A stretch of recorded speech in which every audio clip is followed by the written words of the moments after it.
comments, attach files, tag people.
People of YouTube. Hello. I am American McGee. I'm Martin. Please don't ask us to dab during this live stream. I believe that our VPN is still feeling a bit sensitive. It's wobbling up and down, but we're not going to dwell on it. Yes. So what we're going to try to do today is we're going to try our best to ignore this, because what we see is that it's sort of up and down, but generally stable. If it fully poops out, maybe we'll try a reset, but yeah, this just seems to be the way of life these days here in Shanghai, China. Struggling a little. And you're struggling. What happened? I had some bad beer last night, I think. Bad beer. Yeah, woke up 2 a.m. not feeling great. Not going to go into the details. I heard the details, and I wasn't very pleased. And you also, know what the details it's are. funny because you're not feeling that great, but today is the first day that we're broadcasting in glorious HD. Yeah, so we should. Fully poops out. Maybe we'll try. We should be in HD, the H'est of the D's. We are in the H'est of the D's. You've never seen so much D. And it's good because we have a lot to get to today. But first, we are going to have prizes. What is the prizes we're going to be giving away today, Font Lord? Same ones that we tried to do last week before it all died a death. That would be art prints from Out of the Woods. The first 3 prizes will be these art prints here, 1, 2, and 3. And then the last prize of the show will be your selection of either this art print or an illustrated book, a card game, or a coloring book. Yes. Yes. If we get through the entire stream today, that is. So let's jump right into it. We're going to start off with art review. And this is the Cheshire Kitten plush, which was sent to us by the Plush Making Factory. And this is, of course, version 1 of the plush. And for those of you in the know, you will be aware that the plush is currently being offered over on Patreon as the next reward for when we hit, what is it? Well, we've not really set the total yet. It's currently set at 4,500 We've patrons. set the total, but we've set it high just so it gives us a little breathing room. Exactly. But of all of the questions that didn't come in, because I actually think I crafted the overview, the explainer for this fairly well to avoid any sort of obvious questions. One of the questions that came in, which is obliquely referred to or answered in the post here, is whether or not this is the final version of the cat. And someone on my Instagram even posted, I'm disappointed. I believed that there were going to be more versions of this. And then she quickly deleted that. I think she must have read the section that said that this is not the final version and that, in fact, we have set the goal quite high to create some buffer before we get the 100% approved sample. Yes. So, yeah, this is the current Patreon reward/goal setup. And this is the actual Cheshire Kitten sample that came in. And he's looking pretty cool. What do you think? It's not too shabby, is it? I mean, it's pretty good. From the front, it looks pretty good. But yeah, from the side, Should we show them? Yeah. Let's So do why don't let's you? do down cam. This is the down cam. That is. So yeah, looks all right there. But then. He's got a smushed face. Yeah. Now I think side on he looks a bit like a bat. The Cheshire Bat. He does look like a Cheshire bat, and so the face needs a little bit of work. But there's a couple things I like. I'm really impressed with this earring. It's thick. It is. It's beefy. I mean, it's not. You could hurt someone with that. And I'm also really impressed with the detailing, like this embroidered stitching. Now, of course, one of the issues we brought up in our review was that the stitching is hidden by this fur. The fur is just too thick, and so what we've asked for in the second go-around is that the fur material be made a lot shorter. It may actually end up something like what's on his tail. So if you look there, that is a low fur count. I don't know what the... Does he have a little X for his... Okay, thank God they didn't do that. But yeah, so we may end up with a material that's more like this kind of velvety gray stuff as opposed to this furry stuff, because the furry stuff is unfortunately hiding his embroidered stitching. A little bit. A little bit. I don't mind the fur, but let's see what the next prototype looks like. Yeah, we're going to see. That's the plan. That's what prototyping's for. Oh, Mike's here. Hi, Mike. How's it going? Thank you for the super chat. Is there any chance at all that EA will not grant you guys a license?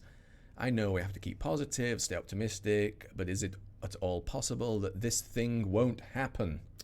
So let's answer this question in reverse order. First of all, is it possible that this thing won't happen? The answer to that question is yes.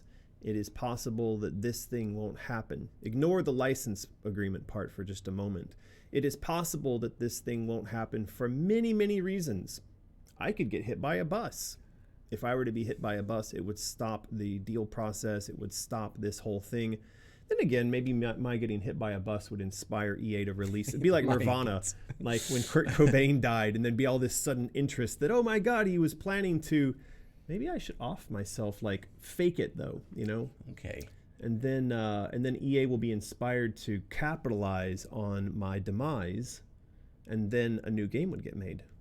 I think that plan needs a bit of revision. Do you think we could kickstart that, like my death? Let's kickstart the death of American McGee. Maybe. Anyway, so there is always something like that. There could be a global economic downturn, a crash, right? Remember that one of the things we have to do is raise the funding, and we are talking to a number of potential financiers and publishers, but any one of those groups could say no, run out of money, there could be a downturn, there could be all kinds of things that would cause the market to sour on investments. Now, if we come all the way back to the EA question, yeah, I'd say that there's still a chance. I have to be very careful about how we discuss this aspect of what's going on right now, because I am literally under multiple NDAs, non-disclosure agreements with EA, that stipulate that I not discuss what it is that's going on behind the scenes. That being said, I can say there is excellent movement. There is daily movement, in fact, these days. I've recently posted something up on Patreon as a bit of a hooray for some of the... Was that the NDA post thing? Like a week ago? I said I can't talk about anything, but I don't want to put too fine a point on it, but I have reason to be quite happy these days. So anyway, that's all a long roundabout way of saying, yes, there is a chance this won't happen, but I feel very optimistic. And at the moment where I stop feeling optimistic, I will just let you know. So how about that? How about that? Okay. So did we miss any other super chats? Thank you, Mike, for the super chat, though. No, it's all talking about the fur, X on the butt. Yeah, oh my God, now I want Don't get the hit X by on a the butt. bus. Yes, I guess exactly. I should answer that. That might be That posters. might be art prints, yes. So Font Lord is going to go to answer the door, because that might be art prints that we would be sending out to our patrons. So back to art review. That is, of course, the front-on vision of the Cheshire Kitten. This was the sheet we did up, that Omri did up, that kind of outlines the revisions that we've requested. So these are the changes we should expect to see. Now, of course, one of them is that the tattoos become more visible.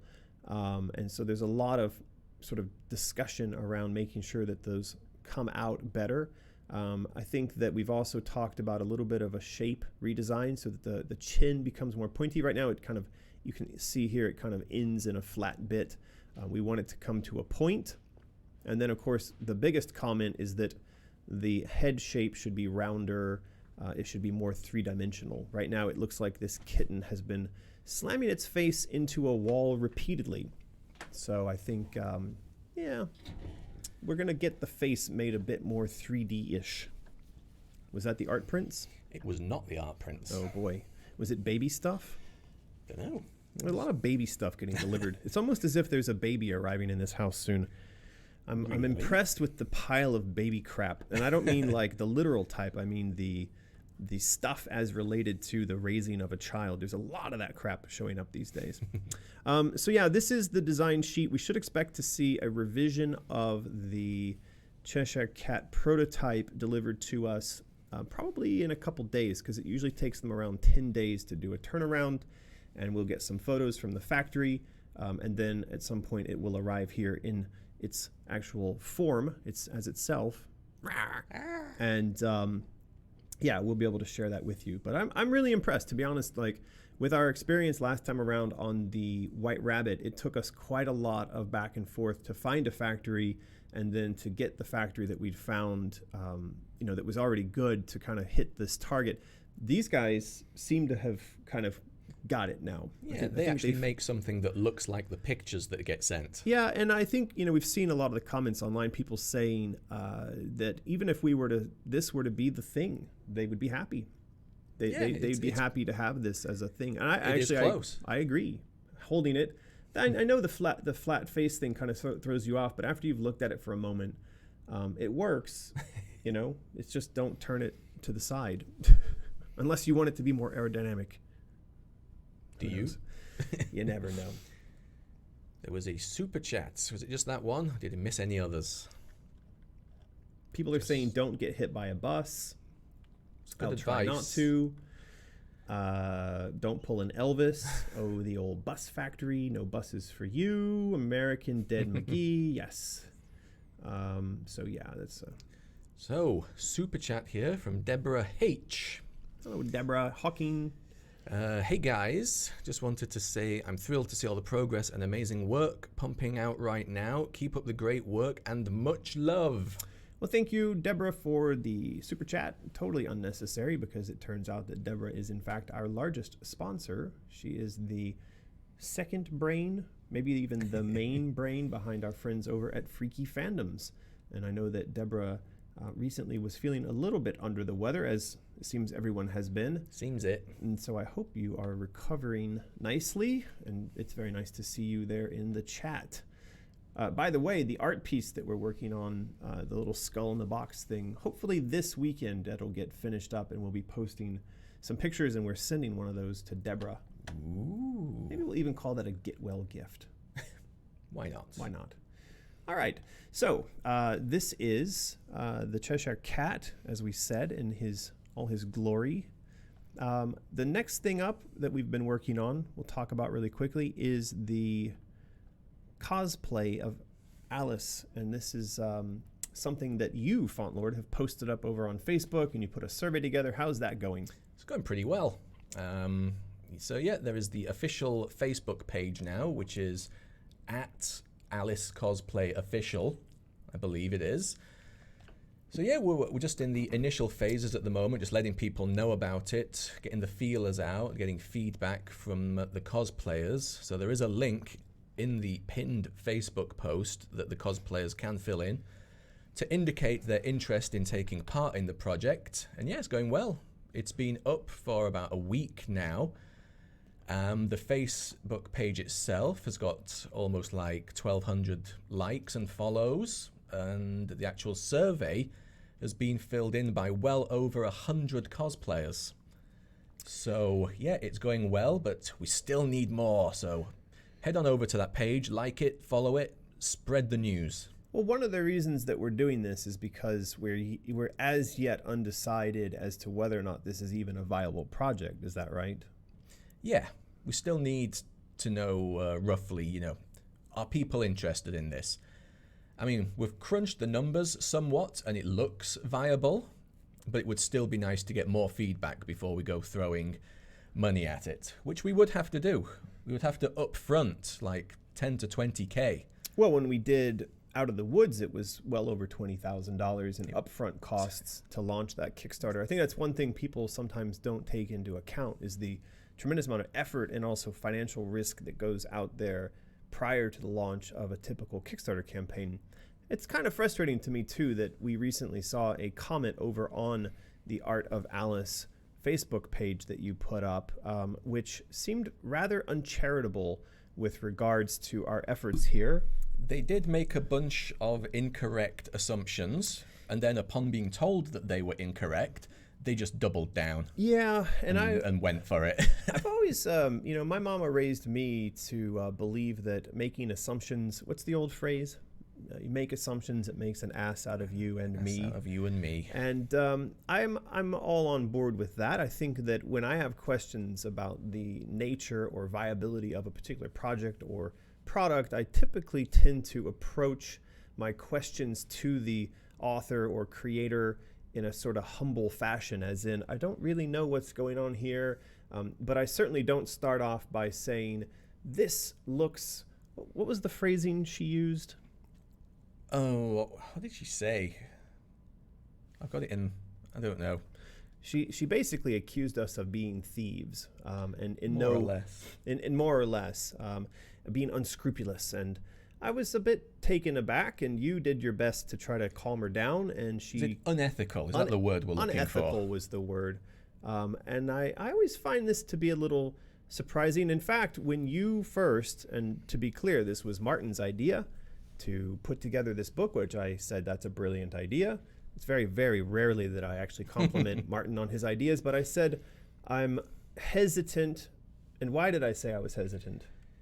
Because there is a small, very small group of vocal people who will kind of sour the milk somewhat with, just negativity, getting stuff wrong, spreading misinformation. And in the case of the comment we're talking about, a clear case of white knighting.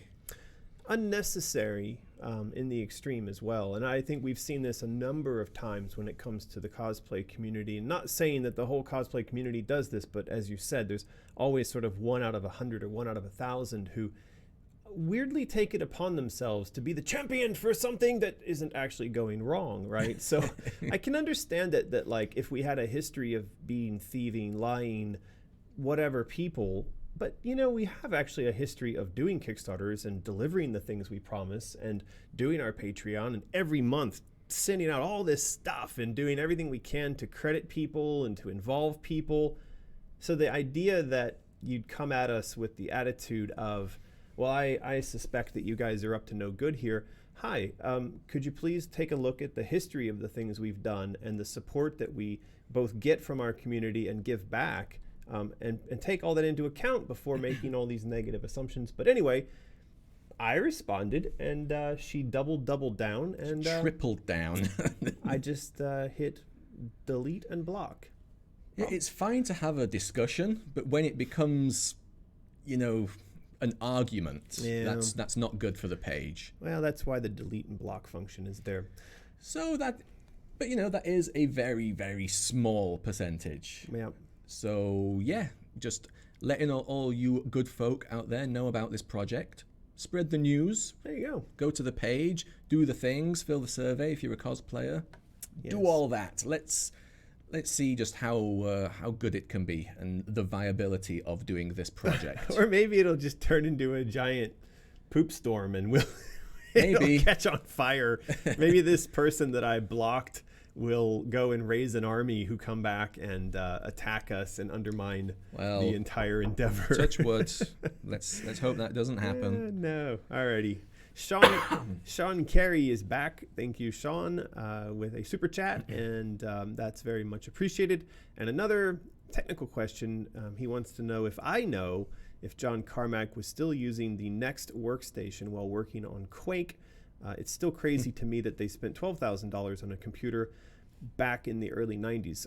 So as I recall, first off, when I first started working at id, everyone had Next systems.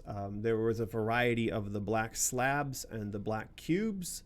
For those who don't know, Next was the computer system hardware and operating system company started by Steve Jobs in the brief interlude where I think he was dismissed or fired from Apple before they invited him to come back. So while he was away, he built another computer company, and that was called Next or Next Step, and it was primarily used by universities and government agencies. It was a Unix-based system, and if you ever look under the hood of what is today's modern OS X operating system, which is built upon the Unix platform, what you're seeing is something that looks very, very similar to what Next looked like, but keeping in mind that this was back in the mid-90s or early 90s, which if you think about it, it was like we were playing with computers from the future back in the days of the wooden wagon.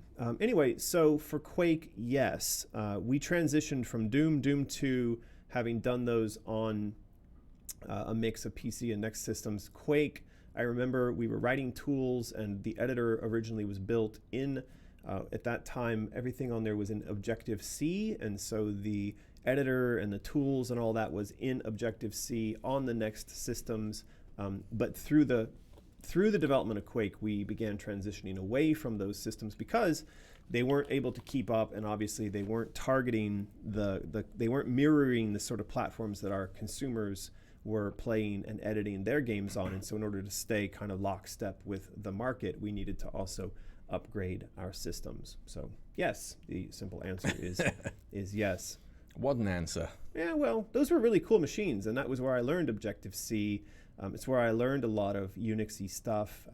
It was a fantastic learning experience to have access to that kind of hardware and that kind of technology when it was such a limited and rare thing. So there you go. There you go. A super chat. Connor Carbon. Don't recognize that name before. Is Connor Carbon new? If you are, welcome.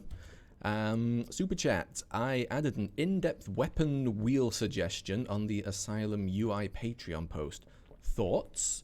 Now or as a reply later? There's lots of people talking in that post. Yeah, did you bring his comment along there? Well, let me have a but quick Connor, shufty. we do have those images. Right. Yes, he wrote an effing essay. I see.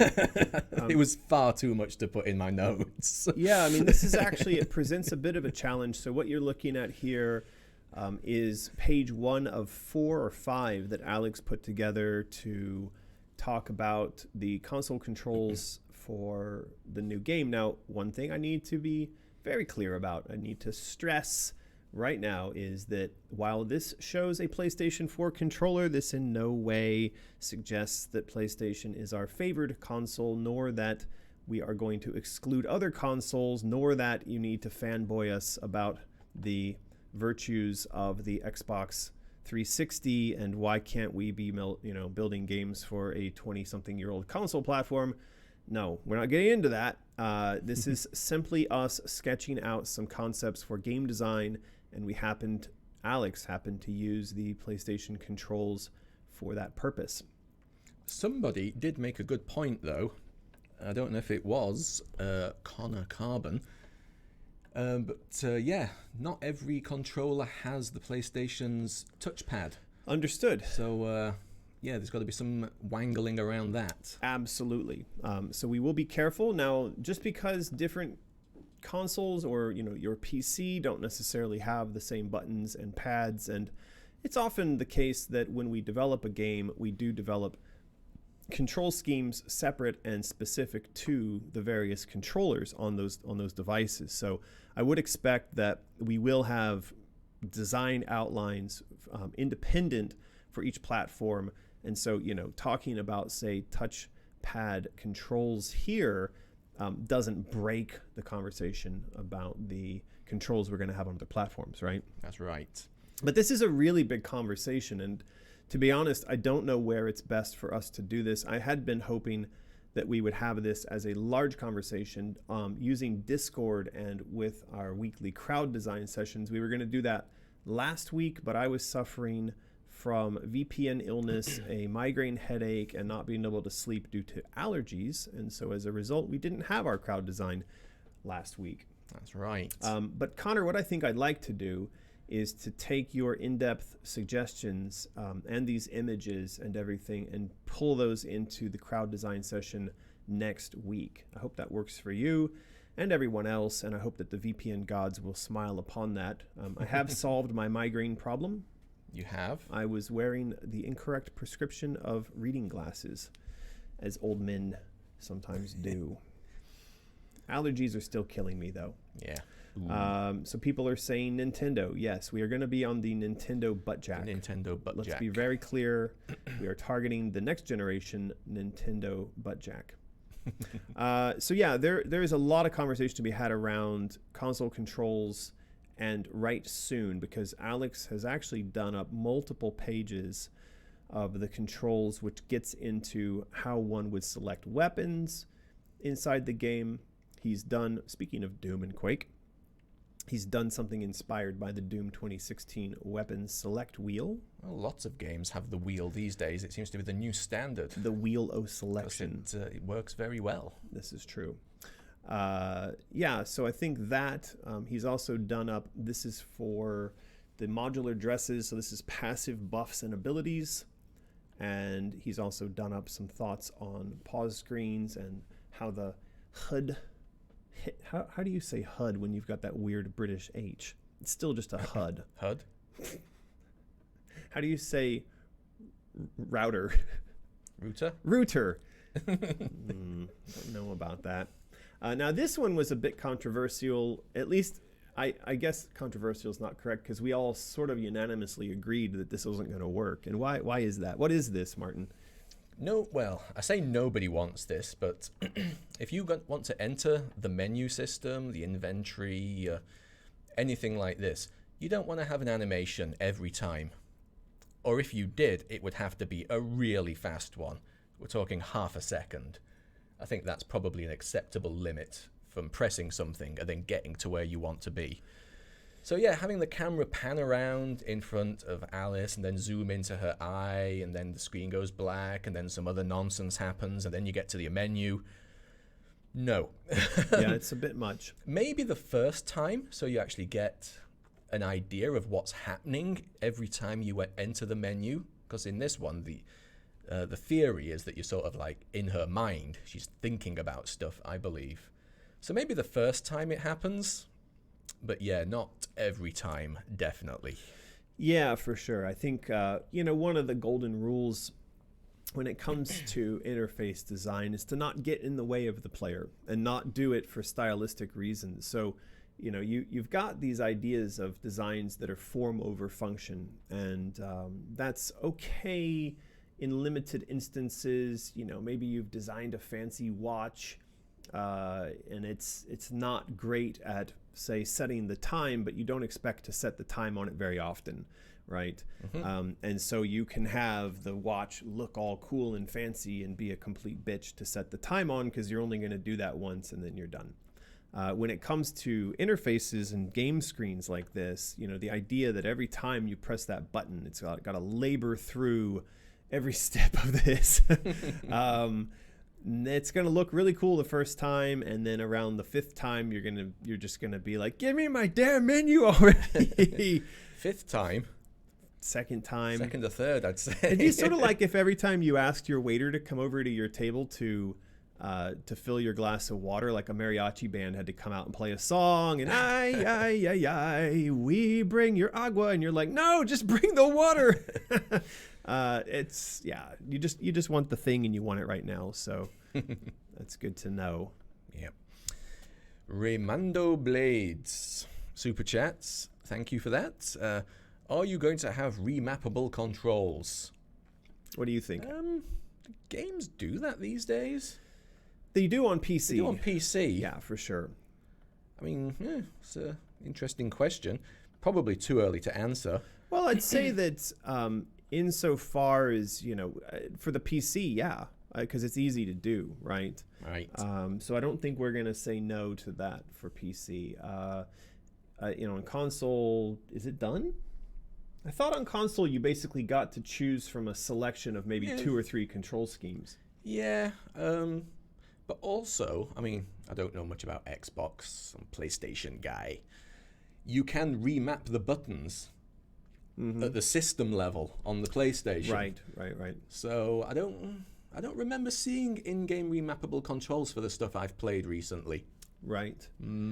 Well, let's say that on PC, yes, insofar as it's the done thing on console at that time, yes. This is one of the beauties of the crowd design process that we're going through right now, is that if something like remappable controls is something that is important to you and you can properly describe it and communicate it to us here, the group, the Insane Children, our design team, and you can get that into our design discussions, then we'll put it here on the Alice Asylum Design Wiki.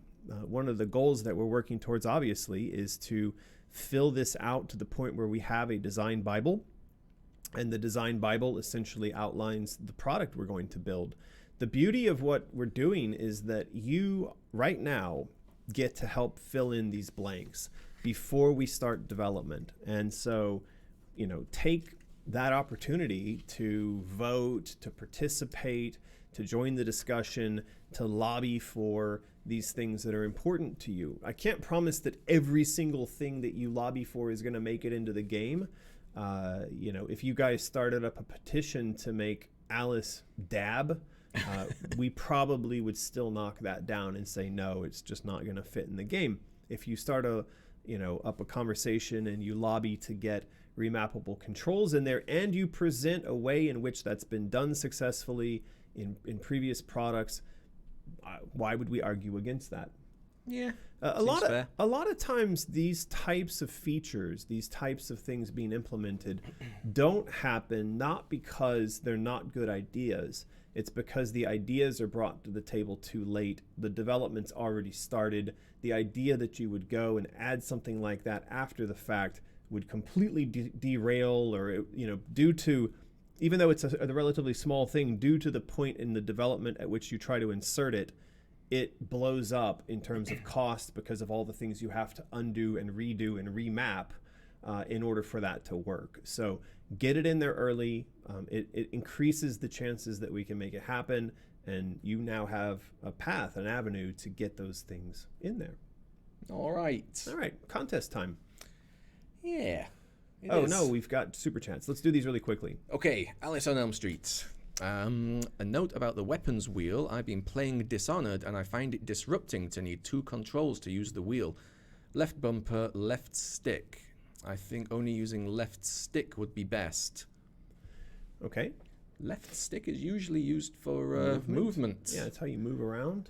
So, I mean, how do you move? Because you've been saying like there's some games you're playing right now where you can move and inventory select at the same time. Yeah, playing Days Gone. Actually finished it. Good on you. Yep. And yeah, when you press the trigger, whichever one it is, I can't remember, the game slows down to like 10%. So you can still kind of run and dodge if you're trying to get away from a horde, but it brings the wheel up and you can have a think, shall I turn around and shoot them with a gun, or shall I use a bomb? So the game is still running while the wheel is up. And I personally find it very easy to use.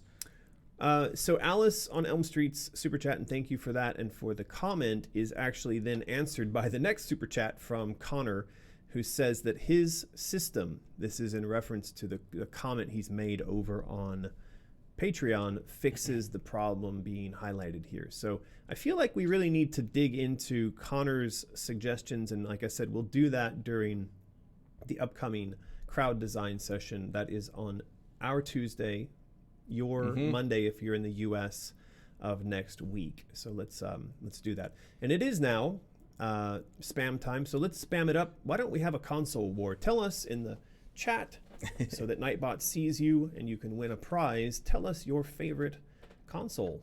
That'll get you guys going. Please do. Yeah. Extra points if it's the Nintendo butt jack. In the meantime, Terry Baker's Bag Boy Diaries super chats with whatever currency that was. I didn't see. Went by too quick. Thank you anyway for the super chat. Always welcome. Right? If EA, in some horrible marketing move, demanded that Alice be motion controlled, how would you handle this? I'm going to say for the 1,000,000th, billionth, trillionth time, EA marketing will not be involved with Asylum. EA will not be involved with Asylum. EA is not the publisher of Asylum. EA is not funding, controlling, or otherwise dictating the content, controls, inputs, anything. On what, Martin? On what? Oh boy. You know when you have talk show people, when they're going back and forth and they're chatting with one another, it's often that they play off of each other. So if I made a long list of all the things I just didn't that EA, understand the thing you were asking for. You were just ranting, so I kind of tuned you out a bit. I know. But if you hadn't tuned me out, you could have completed the sentence. You could have said, on Asylum. That was what I was looking for. Oh. We'll practice these bits later when the camera's not on, and then I can hit you for getting it wrong. I don't think people would like it if we practiced. I think they enjoy the offhanded nonsenseness of it. This is true. But I would like the opportunity to hit you from time to time. I wonder if that would be acceptable to people in the chat. It wouldn't. They'd save me. There's a fight going on here right now. PS4, Nintendo, PC, Xbox. PlayStation is inferior in almost every way. Fight me, says Wendy. Oh no, I don't like Wendy anymore. Oh boy. Gone off her. Yeah. I quite like my PlayStation 4, I have to say. I liked my Xbox when I had it in. I had several. What did I have? The Xbox 360. They bricked themselves almost every 6 months. The Red Ring of Death was a thing, wasn't it? How many did you own? None. Well, I owned 3, and I had 1 or 2 of them were repaired once or twice. So I experienced the Red Ring of Death somewhere around 5 or 6 times in total, sort of ownership period for multiple of these pieces of hardware. And so maybe the Xbox is a far superior machine, but I gotta say, I didn't experience it long enough because it kept dying. Did you try the tricks, like wrapping it in a towel and stuff? Oh boy, I don't have to wrap my PlayStation in a towel. That's all I have to say. It just works. Just works. All right, so we're filling up the chat here. Yeah, let's. There's all kinds of Xbox, PS4, PC, Xbox, Nintendo, GameCube. We did do this survey once. I do like the GameCube. I thought the GameCube was a sexy little beast. I really like my Switch. I have to say, these days, that's probably one of my favorite. Target Xbox next gen if Halo Infinite goes well. Why do you not talk to the fans? And Martin talked about the game. Why do you not? Don't understand. We are talking about the game, I think. Yeah. Connor says. I just said it. Did you tune me out now? Target Xbox next gen if Halo Infinite goes well. This is an interesting topic and one we should also discuss in depth. It depends on when we start our development, but I would say that if we do manage to start development this year in 2019 or by early 2020, we're probably still going to be targeting what at that point would be the launch on the previous gen. So we're looking at Xbox One and PS4 because they will have such an incredible install base by the time we launch. Yeah, and that's 150 million in total, probably a bit more. And so it would be very, very hard for me to make the case that the game developed anywhere in the next, say development starts anywhere in the next 12 to 24 months, financially on a financial model basis, very difficult for me to make the case that we would want to be in competition on the new platforms and trying to be a launch title or anywhere in that ecosystem is going to be really, really difficult. Whereas the case you can make for almost sort of accidentally selling several million units on an install base of 150 million is very strong. So my answer to that is not a big chance that we're going to go for the next gens, but we'll see. Let's be careful about that. People are still spamming. Sphere Gaming Station. What the hell is that? Don't know. Epic Game. On the Soldier Boy Not a console. yeah, exactly. That's not a console. Okay, we are still spamming, but let's ask Nightbot. Makes me wonder how delayed we are. Super. Let's go ahead and have Nightbot. Nightbot! Boy. Let's just, Jesus Christ, Nightbot. let's What are you just doing? Keep chatting for a moment here. There it goes. It's popping up. Oh, dear. Martin, you say when you want me to roll it. Roll it. Greg! It's Greg of Greg's Junk. It is. Congratulations, Greg. That's what you get for being here every week. Glad that Nightbot graced you. So Greg Perubeck, a.k.a. Greg's Junk, a.k.a. what's his Discord name? I always forget. Yeah. Octo Chicken. Yeah. A.k.a. Octo Chicken. You know the drill. Send an email to mysterious@americanmcgee.com. Include your name, your address, your phone number, and say that you won one of these very sexy Out of the Woods. Doesn't want it. Alrighty. Octo right, Chicken has spoken. He's balked. There you go. Ultimate Legend Lugia has won. Ultimate Legend Greg kindly gave away his prize. Thank you, Greg. It's the kind of nice, insane children we have living in our asylum. Ultimate Legend Lugia, you have won an art print from Out of the Woods, so please do the thing. Email to mysterious@americanmcgee.com. Include your name, your mailing address, your phone number, and the fact that you've won this art print. Please do that in a format that does not increase or cause any sort of distress or anger, frustration on the part of me or Fontlord. Otherwise, we may not send your prize to you. And we've added another little bit to the show. Right, going do it within, forwards. Do it today. Do it it within 24 hours. Yes, don't wait 3 weeks and then be like, hey, 3 weeks ago I won a prize. Remember that thing I won? Can you go back and check? Don't do that. No, you've got 24 hours. If you don't email us within 24 hours, it's gone. It's gone. It's over. It's finished. You've been warned. You've got 24 hours or we're going to take a chainsaw to you and fire teacups at you. Now, this was another group of the art that Alex sent along. This created quite a lot of conversation. The teacup launcher. These, yeah, they're odd, aren't they? They're quite weaponized. I mean, this one is clearly like gun-like, and the other one is clearly chainsaw-like. So yeah, they're kind of unusual. Would they fit? Would they fit? It's a question that goes to, and I saw someone mention this, where I've said previously Alice would not have anything in her imagination of Wonderland that she couldn't have taken inspiration out of her real world for, and dragged in there. So in other words, you're not going to see Alice imagining a flying car because in the period of time where she lived, there was no such notion. On the other hand, she might have the idea of a flying carpet because maybe she was aware of, the 1001 or Tale of Aladdin. So this, at first glance, seems like maybe a no. In fact, I think this device, the teacup launcher, is sufficiently steampunky. It's sort of steam-powered. These types of contraptions you could imagine would have existed in the Victorian era, yeah? Does this violate?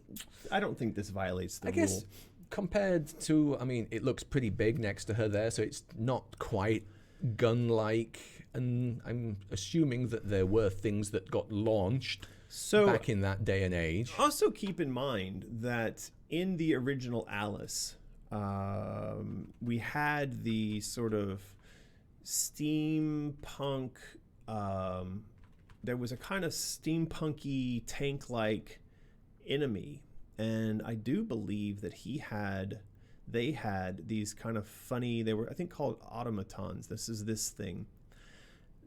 I mean, if you can exist in a world where that thing, is viable, I'm not sure. He had wheels, he had spinny arms, and so he sort of worked because he's a sort of steampunky Victorian thing.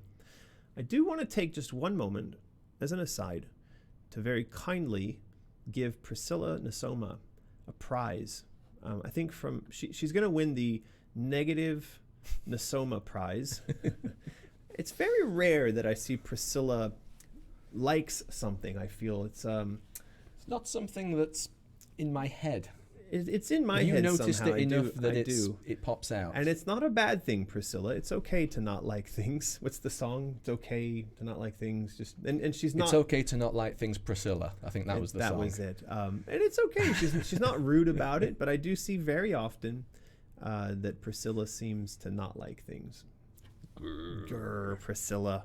It's gonna be okay. Now.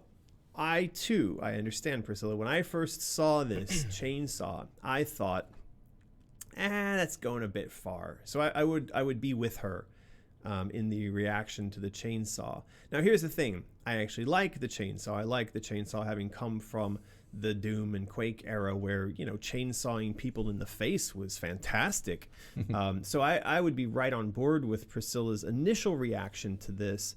And I think we saw quite a few people have the initial reaction of not liking the chainsaw. But we then got a couple of people pushing back and saying there were actually Victorian era chainsaws. Did you know that? What? Huh? Were you aware of that? I was not. Well, it turns out that there is such a thing, that the first chainsaw was actually invented prior to the timeline of our game. Huh. And so I don't know if this is going to show it, but there are little chainsaws that were used apparently by doctors and surgeons. This does not seem to be showing a chainsaw. And they were like mechanical, proper chainsaws. It was a proper... Now, this is just pulling up. Look at that guy. Looks like somebody who would enjoy a good chainsaw. He needs to take a chainsaw to those eyebrows. Hey, buddy, why don't you just take that thing and just a little bit there on the eyebrows? Malone, he looks cool. He does look pretty cool. I'd like to be like that when I'm old. What am I talking about? That guy's probably my age. So anyway, there is such a thing as a Victorian chainsaw. Some people did... Oh, no, that guy got chainsawed in the face. All right, I think this is not the page to scroll around on right now. Yes. So anyway, there are Victorian era chainsaws. Therefore, you could make the argument that it would be okay for her to have one. Apparently so. But I'm a bit on the fence. I'm still with Priscilla on this one. While I think that it's cute and funny, I don't know that at the end of the day we really ought to do this. Virgil Hiltz here. Yes. The origin is debated, but a chainsaw-like tool was made around 1830 by the German orthopedist Bernhard Heine. Bernhard, sorry. Heine. So, there you go. Well, it's a thing. This is another thing, is that we've got a lot of weapons already, so it's not... it's really not happy. It's reconnected now. It has. It's back up to 4,000. Alrighty. Yay. Seems like we're back. Seems like it. Sorry about the lag. Nah. I hope we're back enough that everyone can now hear us talk about this next super chat. And it's back. Okay, people are seeing that we're back. Okay. Go for it, Martin. In and out. Let's do this quickly. Do either of you have plans to fly out to Los Angeles for E3 next month? No. That's good. Easy. Thank you for the super chat, In and Out. And if we did, then I would gladly go out to In and Out with you for some burgers. Monsters. I do like E3 though. I don't. I do enjoy looking at all the news. I don't like going to E3 at all. But I don't mean going. I mean just all the news and the tech and stuff. Right. Quite enjoy reading up on that. There you go. Lucas comes back on the chainsaw topic and says you could make the chainsaw a secret unlock on a second playthrough. Maybe. Yeah, I think that might make more sense. So welcome back, Lucas. Good to see you. Thank you for the super chat. And I do like that suggestion. So maybe we'll see. We are back now, by the way. The VPN did completely drop to zero. OBS completely disconnected, and then it gracefully popped back up again. So there you go. Technology, great. Yes, it is. Yeah, E3, I had gone almost every year that it existed, and it got to a point where I realized that going really netted no benefits, and I wasn't getting any sort of business deals done, and it was a kind of giant waste of time. It was great for going and having food and drinking and hanging out with industry friends, but aside from that, it was a giant waste of time. Like it would be hell on earth. It is horrible. Is it? Okay. Yeah. So, art review continuing. This is a piece of art from our good friend Jennifer Daw. Now, I saw her in the chat earlier, but I think she popped out for dinner, which is sad because I was about to give her some props. She'll see the props later. Yeah. And the props were going to be, and you heard me say this earlier, that we need very cute stuff made for the section of the game which I refer to as Slumber. Mm-hmm. And in Slumber, we are going to see elements of Alice's life prior to the fire. Fire prior. Yep. Didn't Richard Pryor catch on fire? No. I thought he did. Wasn't it Richard Pryor who caught on fire? Are you thinking about Michael Jackson's hair? I thought they both. Look at that. I just saw it pop up in the Google. Right. Richard Pryor sets himself on fire. There you go. Well, there you go. Maybe we should put Richard Pryor on fire into Asylum before the fire. Maybe he on fire was the cause of all of this. God damn it, Richard. Oh, boy. Was Richard Pryor in a fire? During the making of the film Stir Crazy, and days after freebasing cocaine, of course, he poured 150 proof rum, like a pirate, all over himself and lit himself on fire. And he ran down the... Huh. Amazing. Stir Crazy is a great movie, though. Well, I feel like he was playing the part a little hard there. Okay. But we digress. We do digress. But Richard Pryor was in a fire. All right, here we go. In and out with a super chat. Why doesn't American like E3? Apart from the reasons you just said. Yeah, I think I just said it. It does require going to Los Angeles.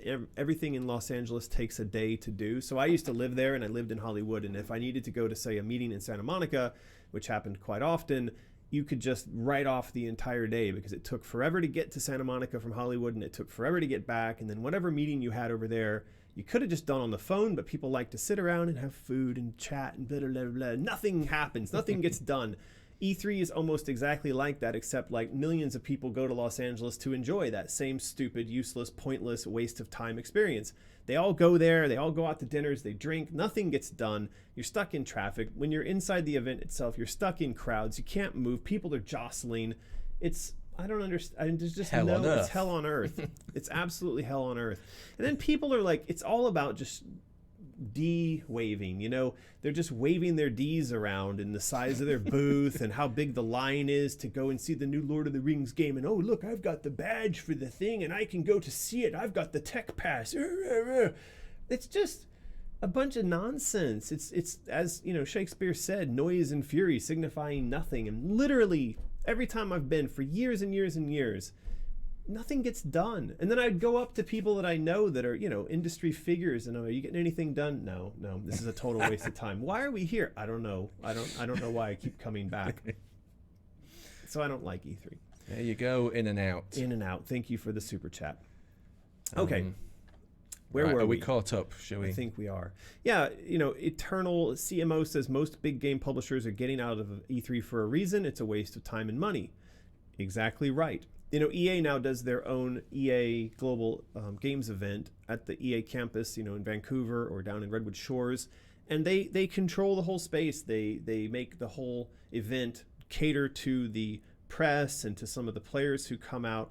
And it's pretty amazing. And so I applaud publishers for doing that sort of thing. It makes the whole event much more pleasant, and it makes it much more interesting. So there you go. All right. Rick's super chats quickly with 20 knock. Wow. That's a Danish kroners? Oh, that's North Korean oblong Kids. kroner. What happened to the Vorpal purse? Sold out. Right. That's it. We sold out. Any more coming? Well, no, because those are all limited edition whatsies, and it sold out. But maybe we'll make some more of that kind of stuff. It's all really dependent on my partner, my wife Yin, because she's the fashion designer, and she has been busy with other stuff. But now she's going to be coming home, and she may have more time to do design stuff. There you go. There you go. Back to art. So this is from Jennifer Daw, and I was saying before we were interrupted ourselves that I think it's great to have someone who's so good with cute involved in the project, because we do need cute for the period prior to the fire. Oh, that's where I derailed myself on Richard Pryor. And so this is going to be from the period of time we call Slumber, that is prior to the fire. I should stop saying that, because every time I say that, I think about Richard Pryor setting himself on fire. Why would you do that? Why would you use alcohol? Don't digress again. Okay. Come on, let's keep going. So this is going to be part of a dollhouse that we're going to see Alice playing with Lizzie, her sister. The idea being that at the beginning of Alice Asylum, you're going to be given a period of time, maybe a half hour, maybe longer. The game is not going to start with a bang. It's not going to start, in sort of typical Hollywood blockbuster fashion with a giant explosion, and it's going to start with peace and quiet and a period in which Alice is experiencing life before the confrontation with chaos. And the reason being that I really want to build up in our experience, in our minds as the player, the feeling of concern, connection with Alice and her family that kind of helps to cement our empathy for her for the remainder of the series. I really want to humanize her as a character, and I want to get people into her mind and into what it is that she lost, because I think, to date, she's just sort of been like this force of nature who goes and chops card guards in half and spurts blood all over the place. And we kind of get why she's done it. We kind of understood it at the end of Madness Returns that she was justified in it. But I don't think we've ever really understood what it is that she lost, what it is that she's sort of fighting for. And I hope that this period in Asylum, in diving into her family life, will somehow illuminate that. It'll connect us to that. Well, Sarah Heist posted something about that in a suggestion, saying we might get a chance to actually play the final day or two before the fire. Correct. Introduce task lists, basic controls, games with her sister. Just introduce you to the game. This kind is of correct. A tutorial before the fire. Yes, that is right. So I think that's a great idea, actually. Yeah, I do too. I mean, I really want to move around inside of this space. I want to meet Alice's Keanu Reeves lookalike dad. Is he still low-key hot in this image? Because he's on fire. And there was a bit of discussion about Alice's mom's eyebrows that I don't think we're going to get into. Yeah, but she's hot. Don't be looking at Alice's Don't be looking mom. at Alice's mom like that. No, that's wrong. Omri's hidden this little rabbit here in the scene. So I think it's a really excellent opportunity for us to present a side of the world and an aspect of the character of Alice that we really previously only had in our imaginations. Yeah. We've got some super chats piling up while our bitrate dips. Mike is back. Is Martin excited for Cyberpunk 2077, or does he think it's going to be all hype? Also, what kind of beer did he have that made him have a hangover? Cyberpunk, I'm not that excited. I think it looks good, but didn't they just completely redo it? I heard there was some news that they just completely went in a different direction with the game, which is probably not a good thing to do near the end of, I assume the end of development.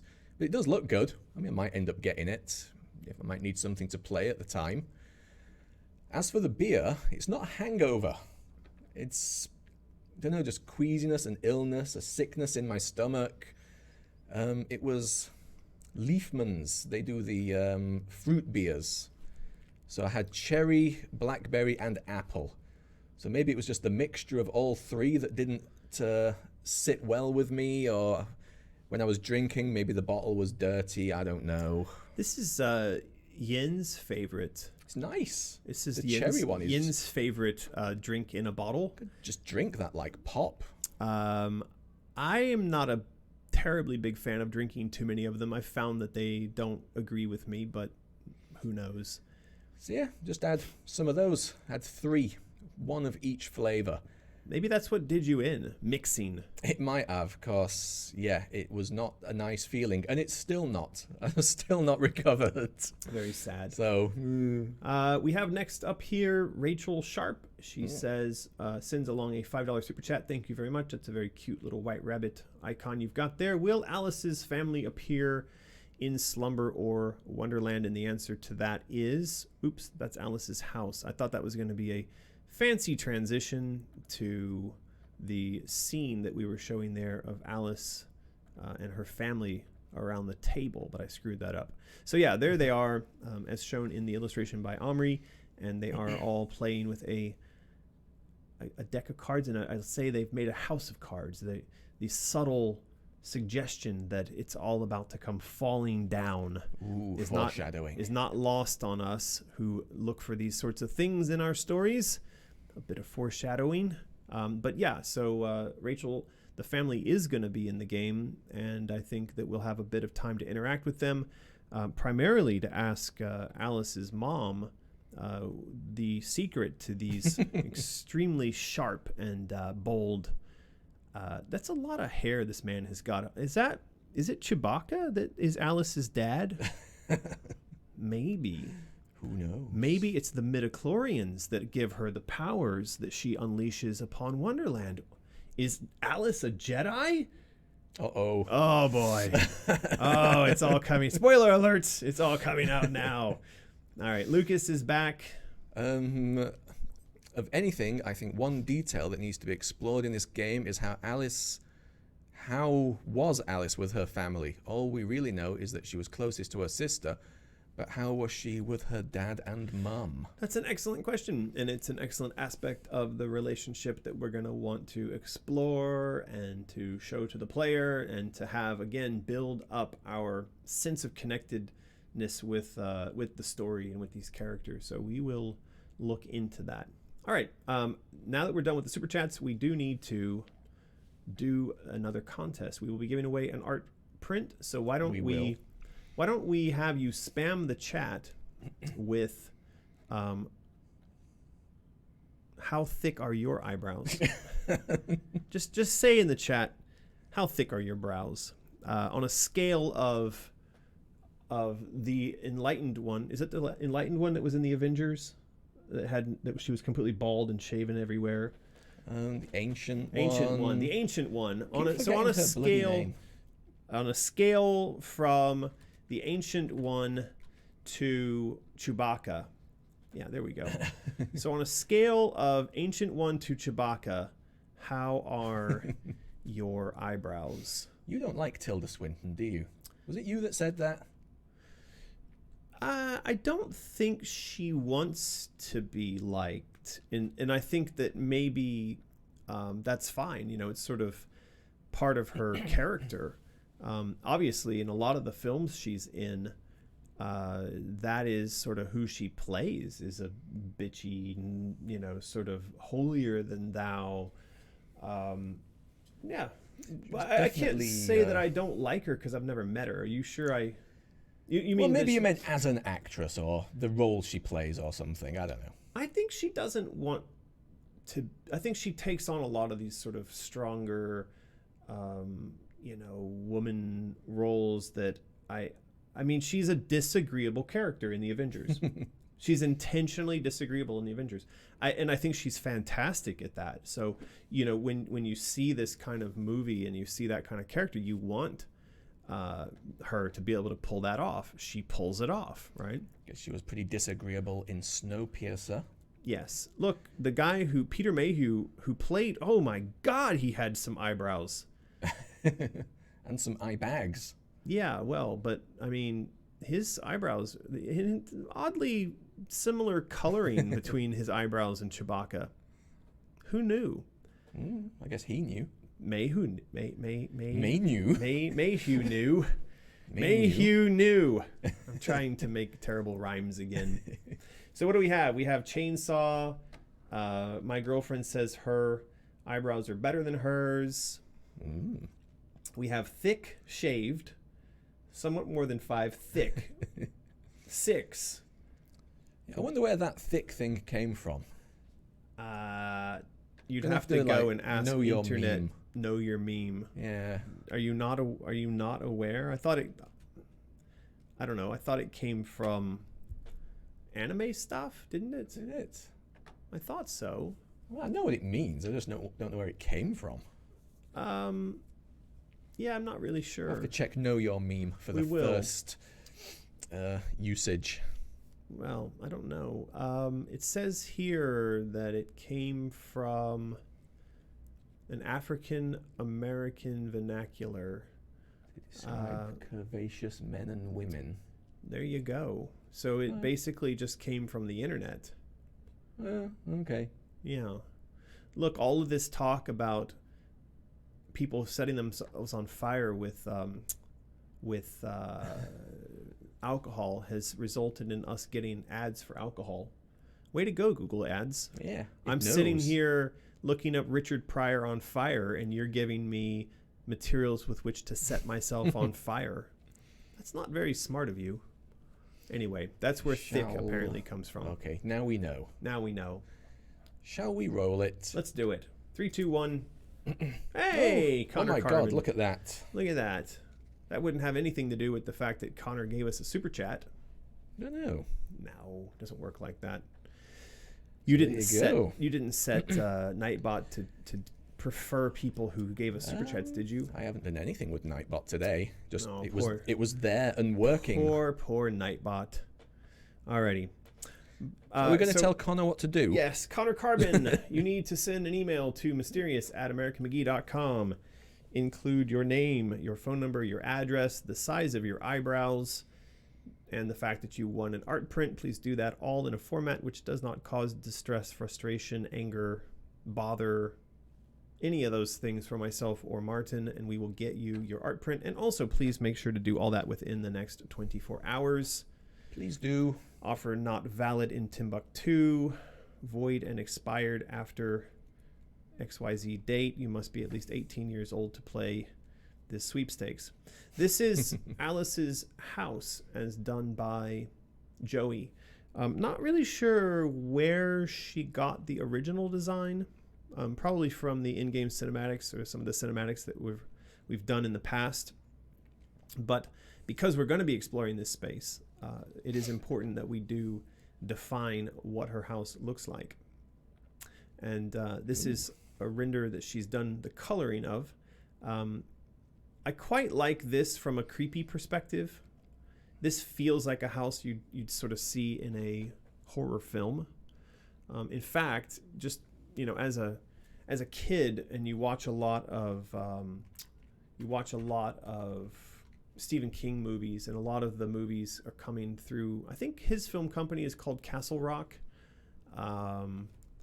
and so I think there's movies where they're set in the city of Castle Rock, and oftentimes I get the sense that they've kind of got that.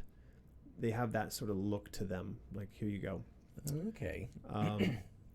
Now, I'm not sure that this even pulled up in the right context, but I think that the house that's been done there is very much the kind of thing we'd expect to see from horror. What do you think?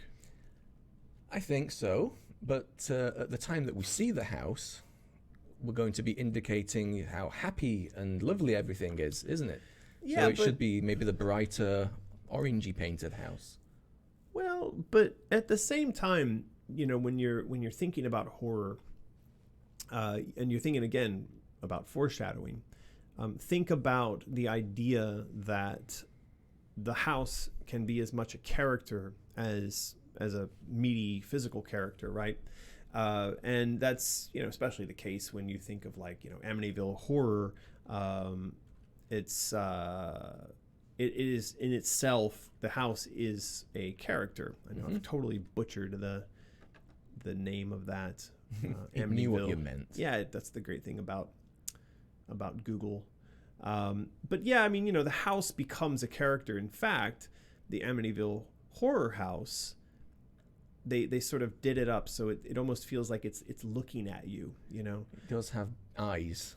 But on the surface, it ought to be just like a typical old country style, happy house. There is the actual house. That looks perfectly fine. You would not know that in the basement of that house was, a gaping pit into the depths of the ninth circle of hell. I wouldn't know from looking at it. But look, the coloration on the Amityville house is certainly closer to the coloration we have, on this side here. It is. I'm not a fan of the bright red. That's my long roundabout way of saying I don't think we want to be overly happy. I'd like a bit of foreshadowing. What I actually like about this is she's done a bit of detail here that actually makes the house look angry. Right. It does. It's scowling. I think that's right. I'd like to see this house. It knows what's coming. It does, and we do, and everyone should know. So I think it's important to build that into the character of the house. So let's do that. There's a super chat somewhere, isn't there? Ashlyn Trevino, thank you for the super chat. And if we're going to see things before the fire, does this mean we'll also see Bumby's role in the fire and the death of Lizzie? I think that's a pretty hard no. We saw, in a sense, the events of the fire and Bumby's role in them in Madness Returns, and it's important to remember that at the stage where we're telling the story in Asylum, Alice is prior to those realizations. So she's living in, again, this section of the world we're referring to as Slumber. Slumber is as a part of the cycle of the PTSD of chaos to order, order to chaos. It is the period in which she is and her family are unaware. That is the whole point. So we will not have this ability for Alice to see what's happened. She's not going to see the thing that caused the fire. That doesn't happen until the absolute resolution of the story, which of course takes place in Madness Returns. So no, we won't see that. Now, as far as the death of Lizzie, we may hear echoes of it in the audio, but we're not gonna sort of be around to see that directly. So we do have all this sort of described here in the stages of PTSD, going from shock through denial, and then ending up in slumber. So slumber is where it all ends and begins. It is the alpha and the omega, as they say. And of course, that is why Alice wears alpha and omega symbols. But in this game, she's going to be wearing chaos. Yeah. Speaking of wearing necklaces, what do we have there in the camera on the table, Martin? Quite far away. They are. This is it's not a Patreon goal, is it? It's kind of a little reward. It's a reward. A reward doodah. And just as we tried to say it. Oh, look, I'm reflecting myself into that. Oh, that's pretty cool. Hey, Wow. That's very shiny. Can I get you in there as well? me. Oh, there you are. Oh, ain't it? Well, look, it's even got that's magical. That's very magical. Could we get Lulu in there, though? Unlikely. She's thinking about it. Come here. Get a treat. That made her ears go up. Anyway, that is... Go ahead. I interrupted you rudely. Yes, this is a reward on Patreon. Basically, everyone at $15 and above who gets charged at the beginning of June will get a set of these dog tags mailed to them anywhere in the world for free. For free. This one, though, there is a little bit of umming and ahhing because they did claim that they were going to do one tag that was double-sided, and they kind of got it wrong. So we need to figure what's going on with that. They did two tags that are blank on the backs and have stuff on the front. So we may be able to do both of these tags as the reward, as the goal, but we don't know yet. And we don't even know if you can hear us. Oh. Probably not. lag. Everybody's saying oof, lag. Okay, it's back. It didn't disconnect. Yeah. No lag again. Not lag during Lulu time. And it's back up again. Look at that. 10,000. What the hell was that? What was that? Wow. Anyway, we appear to be back. Yeah. So Lulu didn't come. You didn't miss anything. Come here. And we were just showing off the tags. Yeah, for the next Patreon goal. Come here. Everyone at $15 and above. Hey.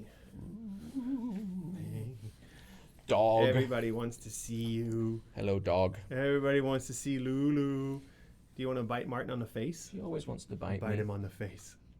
That's not biting. That seems to be gentle, happy licking of your fingers. What have you got on your fingers there, Martin? You've been picking Lulu your nose spit in? now. You're kind of stinky. Do you need a bath today? What do you think about a bath? You want to go for a ride? Oh, you like going for a ride. What about cats? What's your feeling on cats? Do you like to bite them on the face? Yes, you'd like very much to bite a cat on the face. Okay, go find cats. There you go. Her primary mission in life is to be angry at cats. This is a simple dog. Let's get the chat updated. There you go. Yay, Lulu. Lulu. She's a good dog. She's a bit stinky. Yeah. Rix is back with a super chat. Thank you. The darker house is more 1800s looking to me. Yeah, I agree. Apparently so. Yeah, I totally agree with that. So I think what we'll do is we'll go with the darker house. I really appreciate the scowling. I think that's really cool. So we'll go with Scowl House. Why not? Why not?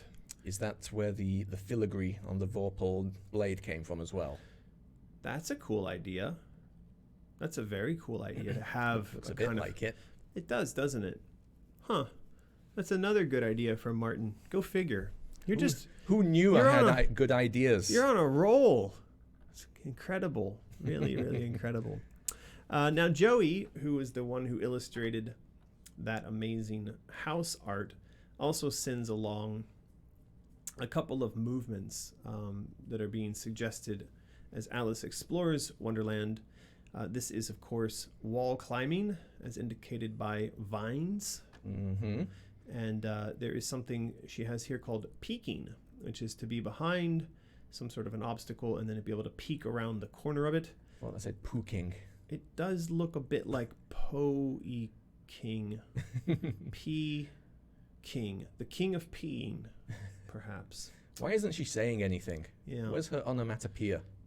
And then there's hanging, and by one arm nonetheless. That's quite beefy of her. She's swole. Whoa! Climb up in a narrow place. Now we're starting to get into some ninja moves. That's she is pretty like proper parkour, Alice. That's some pretty serious stuff going on right there. And then finally catch on a ledge and climb up. Yeah. That's like that one. Traditional one. Not very ladylike of her though. Not really. No. People could see up her petticoat. Martin, you're going to go to jail for that. So yeah, that is Joey working out a couple of ideas for Alice's movement. But before we get to this next bit of art, which I think you're all going to find absolutely fantastic. Adorbs. It's pretty crazy. It is so you don't go away while we do the commercial. We're about to show you a variation on the rabbit dress that I think you're gonna, what are they gonna do? Dab in their pants? They might squee. Some of them might squee. So I believe they're gonna squee. But before we get into the squeeing, let's take a moment to say thank you to our largest sponsor. That is Freaky Fandoms, our friends Deborah and Andrew Hawkins. Deborah was in the chat earlier. Thank you very much, Deborah and Andrew, for all of your kind support. And you, our kind listeners, can support us by supporting them. They are, of course, available on Patreon, on SoundCloud, on iTunes. And what they do is that almost every week they deliver a podcast in which they discuss freaky things, whether it be art or film, and they oftentimes interview guests. The last time that they delivered a podcast, they actually interviewed the director of Shadow of the Vampire and Begotten. And so they were able to talk about his career, his filmography, his philosophy, and his newest movie called Polia and Blastima, Are those not types of cancer? I believe they are. The first one, a type of pizza. Polio? I don't think so. Anyway, so Freaky Fandoms, do go give them a listen and maybe check them out over on Patreon. Links are in the description below. And also, if you can, just take a moment to send your well wishes to our good friend Deborah over at Freaky Fandoms, because I do know that she is recovering after being a bit under the weather, and we do wish that her recovery is a speedy one. We do. There you go. All right. Are you ready? I'm ready. You've seen it. It's nice. I think it's pretty cool. The question is, where does this fit in the game? Does it fit? Is it Victorian? But it is lovely. It's beautiful. It would keep her very warm It's in winter. very cool. I think there's going to be a bit of anger around those boots. Let's see. This is Joey's latest take on the rabbit dress. And it's pretty spectacular. Now, my question is, and this may be answered over in the notes on Trello. My question is, at what point in the game does this appear? Is this something she's wearing? I don't know. Is this something she's wearing in denial prior to going into the circus? I don't know. I don't know either. We're going to have to dig into this, because I do know that when you got the rabbit plush, you were going to be able to get a rabbit dress, which might replace or kind of augment the rabbit onesie. Is that how we described it? Yeah. So there's a section of the game early on in denial. She's gone from chaos to denial, and she's wearing the rabbit onesie because she's still in a sort of like inability to fight mode. Yes. Yeah. And then we said if you got the rabbit plush, you'd get a code which would, I think, unlock this dress. The alternate. This is the alternate. Yes. It's going to give you early access to the alternate. So instead of being in the onesie, you would be able to flip over into this dress. Yeah. Speaking of Chewbacca, I think several Chewbaccas were murdered in the making of these boots. Don't look now, but Priscilla quite likes it. No. Yeah. I don't believe it. It's right there. Priscilla in the chat. likes something? Where? There. I have to... Oh, no. And she even likes it in some sort of kind of cute way. She says, "This is so fluffing adorbs." Wow. That's a recommendation right there. I think we can just finish now. We're just done. We've attained recognition and positive feedback from Priscilla. I think we can all just go home now. Okay, thanks for joining us. We'll see Goodbye. you next week. See ya. Yeah, I mean, I really like this. I think this is a really nice rendition. I love the arms just being all encompassing and completely enclosing. That is good. I wonder if she could have a kind of like slappy flail attack with those, like pillow fight type of attack, you know? Probably. Super chat coming in from Ray. Thank you, Ray. Here's a couple of cases of root beer or whatever on me. I thank you, Ray. Thank you. You can do root beer, can't you? Yeah. Although, do you like root beer? I'm okay with root beer, but I don't drink sugary soda things in general. It's been a while since I had a root beer. Yeah. Years. But I remember quite liking it. It's almost got quite a medicinal taste, hasn't it? It does. Now, we do have a couple of comments. I'm not cute, I'm overpowered, says Philippe. Anna says, I'm not a fan of this version. Uh-oh. Now, Priscilla says, now I need this dress in my life. Wow, that's not just an endorsement. It's she really wants the dress. Bats and Tombstones loving it as well. Claudia loves it. Ghibli Girl appears to love it. Seems to be getting quite a positive response. It is getting a positive response. I see someone is saying that cosplayers might suffer in this. I could agree that might be a problem. You get quite hot, but then maybe the cosplaying is happening in a cold place. Maybe. Not all cosplay events happen when it's hot outside. Who knows? Who knows? Who knows, indeed. Now, Asteria Visual says he doesn't like the texture, shape, or sleeves of this one. Well, there's not much else to it if you don't like those things. The texture, the shape, and the sleeves. What about the leggings? Do you like the leggings? I think he likes the leggings, and that's about it. They're quite cute, actually. They're all right. Yeah. Yes, they turned out all right. Well, so we're going to see where this goes. It is among many of the design things that are getting done these days by our team of artists. And of course, our artists are very much powered by you. You, the insane children over on Patreon. Without your support and funding, we would not have this team of it's like 7 people working on the project now. So thank you very much for that.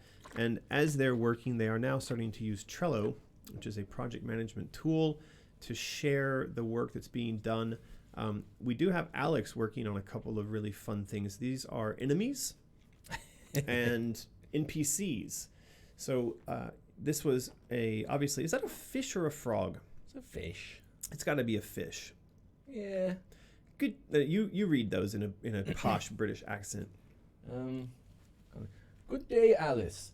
Lovely day for a tea party, wouldn't you say? Is that okay? Terrible British accent. It sounds fake. Does it? What happened? My wife. Where's my wife? Where? What's that thing? Where is she, Alice? Great, Martin. You clearly missed your calling. So yeah, you can see this voice work in Alice Asylum, coming to a console near you soon. Yes, rated R for R-tarded. Now I'm in trouble. So yeah, that is being done by Alex. A bit of NPC design. This is a scene from Chaos. So this would be after the house has burnt down, and we're going to see, now this is something I've been discussing with Omri, that is that in the realm of Chaos, what you see here, they're going to be all these sort of blown up, burnt, cracked places, these little islands floating about that are the remnants of her reality prior to the fire. And there's going to be this sort of white miasma, this fog that very much limits just how far you can see into the distance, but looming in and out of that fog, and maybe the chunk upon which you sit is moving through this space. Looming in and out of the fog will be these pieces that are sort of a remnant or an echo of some aspect of her life prior to the fire. So in a sense, this is gonna, don't laugh at, it's not about Richard Pryor, Martin. It's not funny that a man set himself on fire. It isn't. It's just a good waste of rum, you know? But what I have in mind is that as this section unfolds, this chunk of the level that she kind of rides along on as a vehicle will take us through some flashbacks of her life, and we may be able to explore some elements of these things to see kind of Alice's painful, triggered recollection of those aspects of her life. And this, of course, will be a section in which she's sort of maybe just in a nightie. She's in something very basic. She's not able to fight, and maybe the only companion she's got is the white rabbit. So yeah, that's looking pretty cool. It is. It's a good one, that. I Somebody see. asked if it would be a print. Yeah, I think so. I think that would be a good one as a print. We've also got in that section, some artwork related to, some of the characters that we might see. So burnt characters, burnt versions of all of these characters. So as we move through Chaos and we explore some of those spaces, perhaps we would have already seen some of the sort of traditional Wonderland characters, but in Chaos they will be represented as kind of burnt up. Maybe not enemies, but certainly wraith-like, ghost-like, horrible things that you'd rather not. I do like that sort of tall, spindly Alice. She's pretty cool. Very creepy. I think that we're saying that she may be the precursor to Shadow Alice. That there may be a kind of gradual evolution where Alice has a nightmare vision of something along the lines of what you see here, a sort of burnt version of herself or perhaps of her sister. But anyway, that thing would eventually transform itself into Shadow Alice. Yeah, we'll see. Nice. Nice. Nice. Horrific. Horrible. Like Richard Pryor on Fire. How can you say that that's nice? I know what you mean, though. So yeah, that's all getting done. And, we've got all the group of our artists now working on that stuff to kind of dig back into Alice's past, into her family, and then put together a fairly solid outline of what it is that Alice experienced, where she was, in the time leading up to the fire. Well, it's quite a lot getting done there. There is. I'm just browsing around through all this art because there's quite a bit of it now. It's becoming, with this team this big, it's becoming more and more difficult to kind of go through everything and keep track of everything. We did Pigbutt is there. And Richard Pryor in the window there with a glass of rum. We now know that he was the ultimate bad guy in the Alice series. You heard it here first. You did hear it here first. What's going on there? A little basket of pigs. What's going on there? Past the pigs. That's a game. Yeah, okay. Yeah, it's pretty cool. Yeah, so that's all getting done, doing quite well. But you know what time it is? It's that time. This is the third contest of today, is that right? Yeah. So, you're gonna need to spam up the chat with your turn. Who's your favorite celebrity who got set on fire? Are you asking? that's what you're asking in the. I mean, How many is there? There's Michael Jackson. Richard Pryor. There's Richard Pryor. I feel something happened to Annie Lennox. She might have been set on fire on stage. There was somebody in the Chinese girl band, SHE. Really? Yeah. I don't know. Should we ask a different question? No, I want to look this up now. Celebrities who caught on fire. Is there actual a list online? No, they died. That's too sad. Don't look at that one. I don't want to look at that. I mean, it says that people lost their houses in the fires. Well, we're going to look at the chat here. Nick Cage. Nick Cage caught on fire. Emilia Clarke. Did she? There you go. The lead singer of Rammstein caught on fire, apparently. Christ. He didn't catch on fire. What? Alice's dad. Chris Angel. Michael Jackson. Drew Barrymore, but that was in a movie. Yay, new question, please, lol. Chris Angel got on fire? Yeah, all these questions we ask, we just make them up on the spot. They're not planned. You think they don't know that?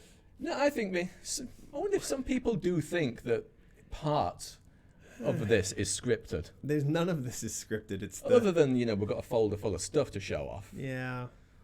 Yeah, Nick Cage. I guess I kind of knew that at the back of my mind. Yeah. Satin? Are you trying to say Satan, maybe? Gary Busey didn't catch on fire, did he? He looks like he caught on fire. he looks like he caught on fire and was hit by the fire truck that was coming to put him out. I don't know about Gary Busey being on fire. For those of you that don't know what Gary Busey is, why that's just the thought of Gary Busey just makes me laugh. He's like, he's just. You know who Gary Busey is, right? Gary Busey is. He really does look like he's been in a couple of fires, though. He's a crazy old character. He really is. I mean, you gotta maybe sort of applaud him for being willing to be so kind of mental.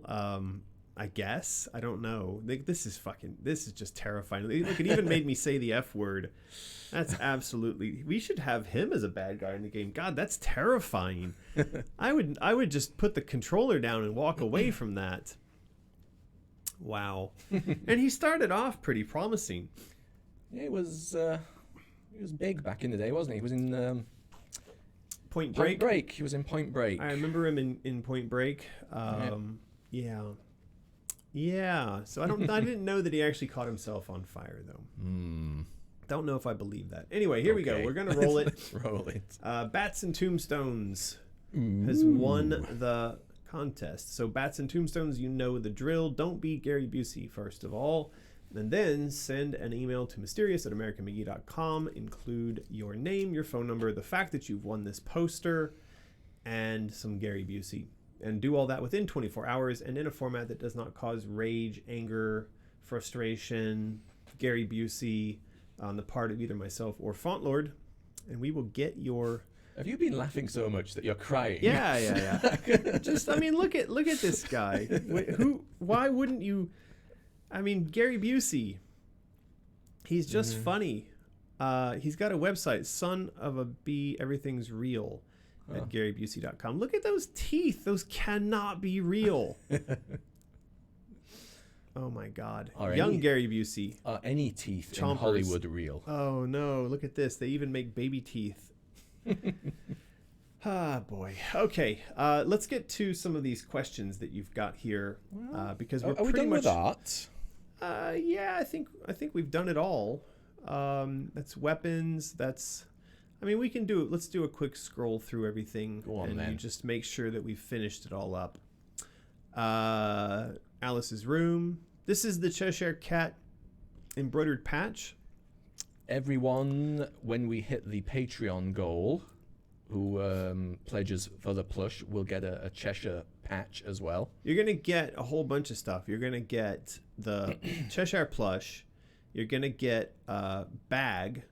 This is the Cheshire Cat nylon waterproof bag, which will be very sturdy, and it's quite big. It's 40 by 50 centimeters, so go and get a tape measure out and just marvel yourself at how big that is.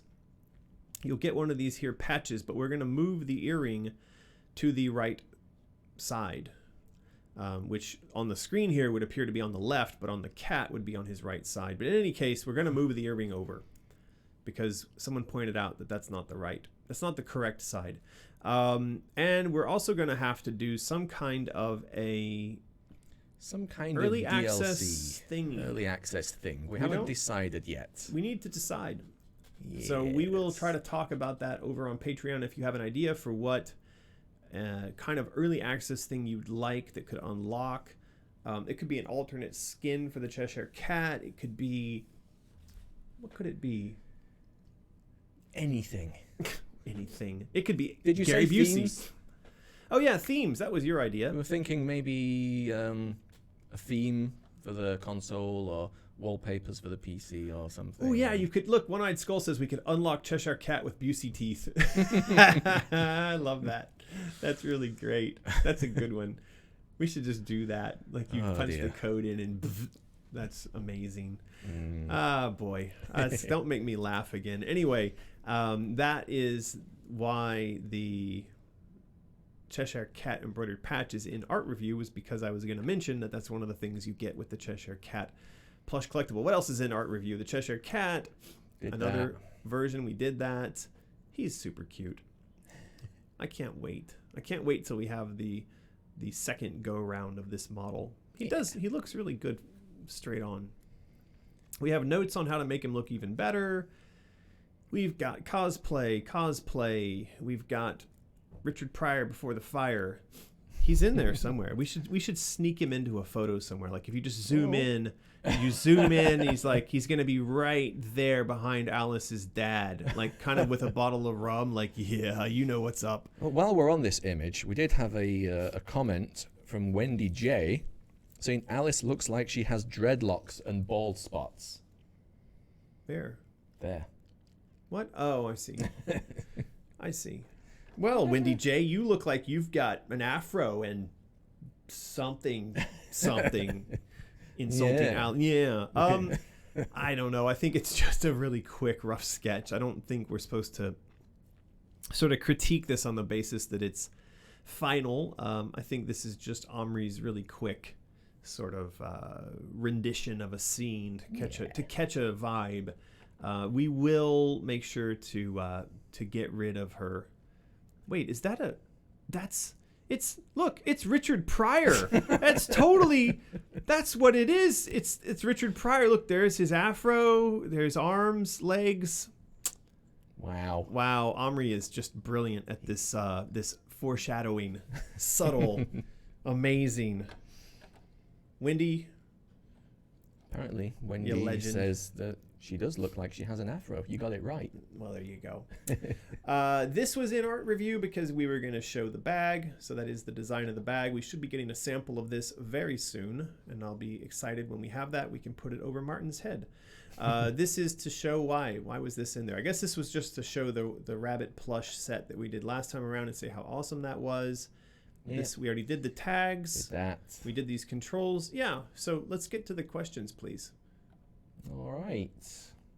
Yeah, it's all done.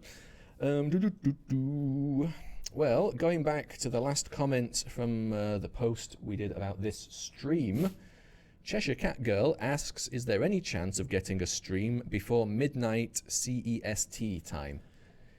It has been a while since we've done a Euro stream. I don't know if that would put us at midnight before CEST. What is CEST? I don't know. Let's have a look on Google. What is Central CEST? European? Yeah, it's going to be something. Central European summertime. So right now it's 4:41 a.m. That's right. So CEST.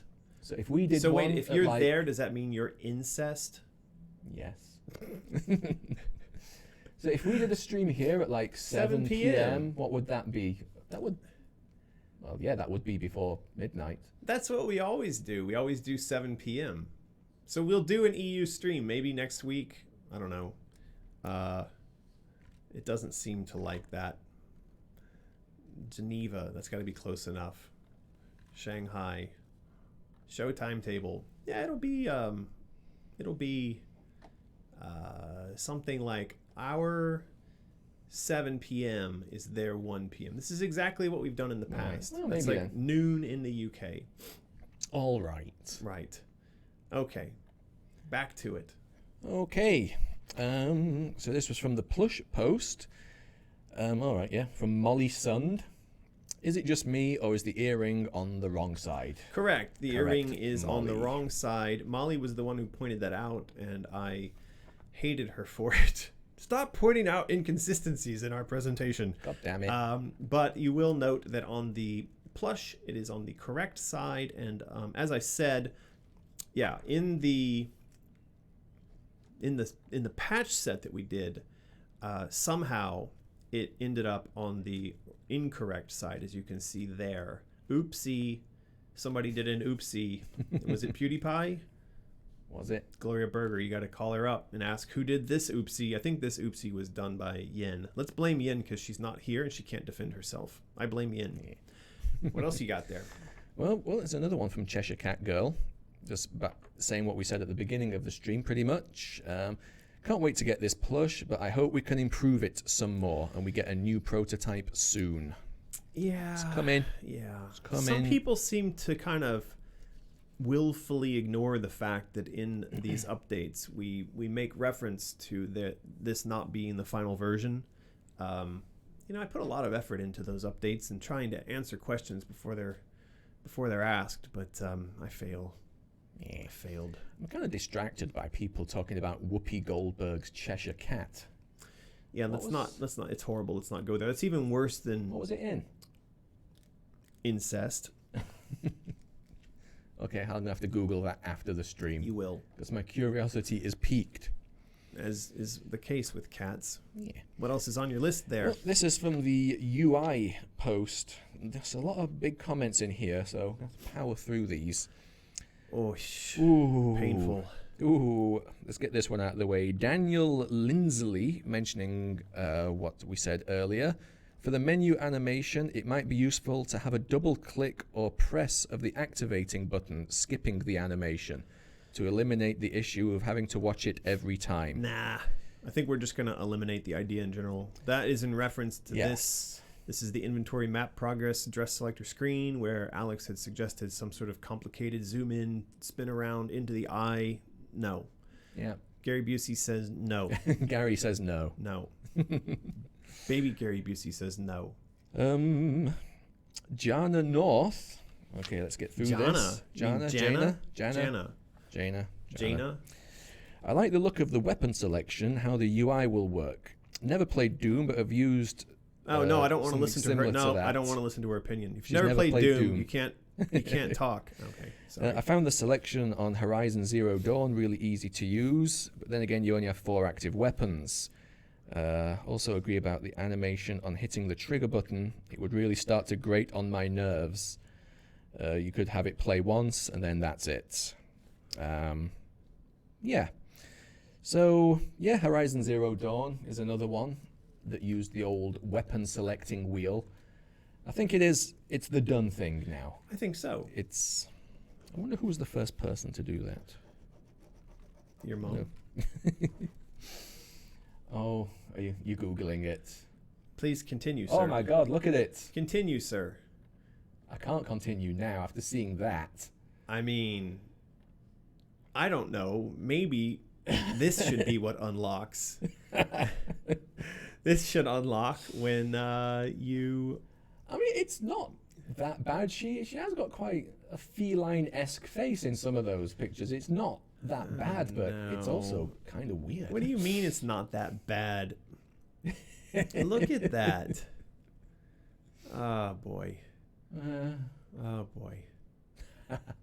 Yeah. Yeah. Yeah. Yeah. Now it's done. We've seen it, and we will never unsee it. Was it like a made-for-TV movie or something?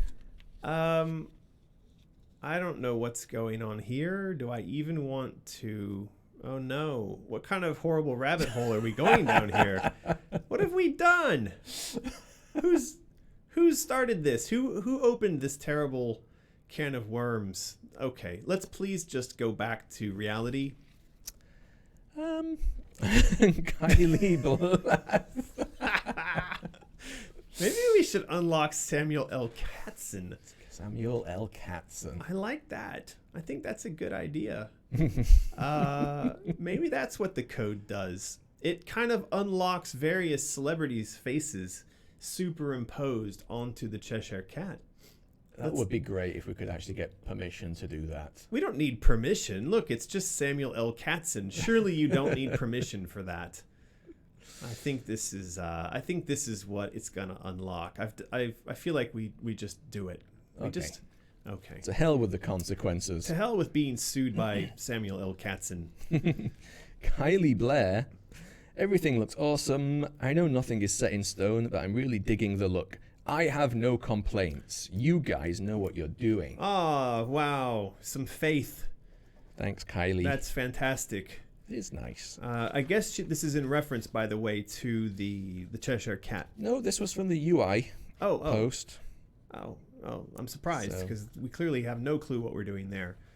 I mean, making cat plushes, sure, but UI stuff, okay. Onward. Eleni Drinkwater. They actually also wrote an epic amount. They had about 17 suggestions. On which topic? The UI one. Let's hear a few of them. I only wrote one because these are quite big. I like the weapons wheel concept, though if the goal is to be able to keep continuous gameplay, it might make sense to put the circle a little more off to the side, which I believe is how they do things in this day and age. The weapon wheel is not dead center in the games that I have played. So yes, Alex, if you're listening. You know what I think would be cool is some form of... You know how machine learning works, where, you put a kind of goal for seamless, happy something functioning of, an automated vehicle that doesn't kill pedestrians. And then you run a bunch of simulation models until you get it. And what I'm thinking is that one of the things that could be beautiful about crowd design would be sort of figuring out a way to open up this conversation and then a feedback loop around testing this stuff at some point to our crowd. because I kind of feel like this is one of those things where games in development oftentimes don't get enough testing. And I mean, you and I both have done, our share of testing and feedback on game products, and we both know that it's often difficult to push a design once this sort of thing has been done, to push it too far around its boundaries, right? Mm-hmm. You know what I'm saying? Yeah. So I guess all I'm trying to get at is how do we, and we're already we're trying it, obviously. I want to make sure we're doing it as best as we can. How do we make sure this process gets us the result we're looking for? How do we take advantage of crowd design the best? I guess what I'm saying is maybe there needs to be some sort of a polling system set up, I wish there was a group steering wheel or a group joystick everyone could put their hands on and could, like, as a group, push us towards the right direction. You know what I mean? Yeah. How would that work? It's kind of like group-based machine learning. Yeah, if somehow each piece of feedback could get fed into something, yes, and then averaged. We are the somehow. agents within the machine learning system.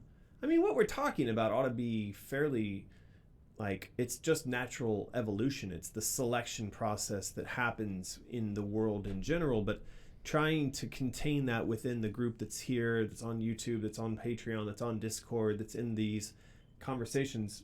How do we effectively do that? We need to solve that problem. Yeah.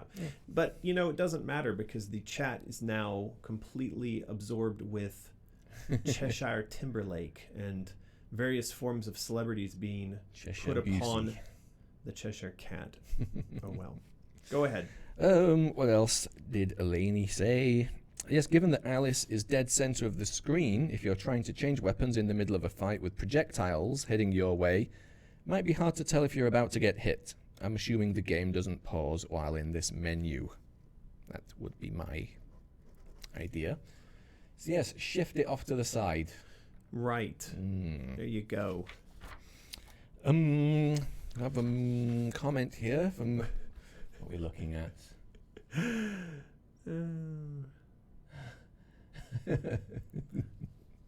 Why are his eyeballs off his face? It's the style. Anything can be art, American. I suppose, except what Bobby drew today. Bobby drew a picture of it's a masterpiece. Yeah, but I'm kind of curious why his eyeballs aren't on his face. Yeah, just style. That's bizarre. Gregory Parabek. A lot to unpack here. On first glance, repeated zoom-ins, no matter how quick whenever a player opens the menu, would become grating. Yes, it would. This is true. But then says, used as a tutorial, then never again. Yeah. But Greg also seems to have trouble using a weapon selecting wheel. Forgets where the weapons are for a moment, just enough time to get a projectile to the face, so would actually prefer pausing the game while weapon selecting was happening. I'm not a fan of pausing the game while choosing weapons in our game. I understand, and I am a fan of it in some games. I don't feel like that's our game. I feel like I want to be able to continue to move and run. Now, I liked when you were describing what's going on in your Daryl simulator. Days Gone. The idea that at least you continued to move in some sort of slow motion and then we're selecting weapons. I like that. That is about as far as I'd go. I really want to try to avoid being taken out of the game and taken out of the action for Alice. I'd rather we had to kind of like sneak around a corner and find a quiet place, and hang out and do these things and then jump back into the action. I don't know. But I think, again, we're going to have to work through this as a group. This is one of those cases where I will be careful not to too heavily impose my views on this stuff onto the game, because, like, honestly, I don't play enough games fast enough and where I'm sort of digging into this stuff to say that I would be an expert on this. I'm not. I'd like to think I'm pretty good at the story stuff and layering the emotion and the psychology and all that into the games, but When it comes to control schemes, you're going to probably be better and more informed. I know a lot of our audience will be better and more informed on that. So we'll figure it out. We shall. Finally, for my little list of stuff, David DeRossier. Great post. I know all of this is work in progress, but I'll throw my 2 cents in the ring. Let's hear it. Okay. I usually find weapon selector controls through an analog stick, such as Doom, but also Wolfenstein always awarded me a wrong weapon in a pinch. Oh, got another complainer. Ooh. Yeah. Usually due to the analog stick slightly moving upon completing the selection. All right, I get that. Probably some user error. So here's my gut, an explanation of what I think is happening. After I select the weapon, I let go of the stick to have it centered, getting ready for a fight, or resetting my aim.